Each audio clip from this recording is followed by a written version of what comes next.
Nati džekiem ir tikai viens produkts reģistrēts PVD.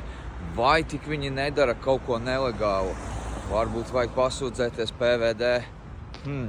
Tādu jautājumu jau ir cilvēki uzdevuši arī PVD.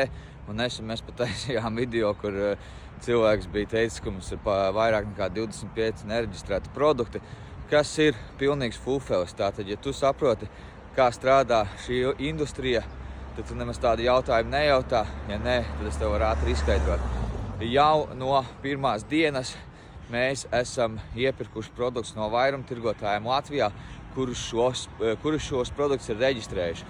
Tātad mums pašiem viņus nevajag reģistrēt, ja mēs pērkam nevis no ražotāja, bet no vairumtirgotājiem, kuri ir jau reģistrējuši šos produktus.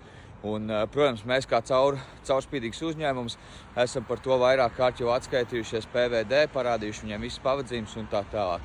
Kā jau minēju, Nati LV, MSM Nati ir caurspīdīgs uzņēmums. Mēs visu darām pēc grāmatas un mēs neko neslēpjam. Čau, čau!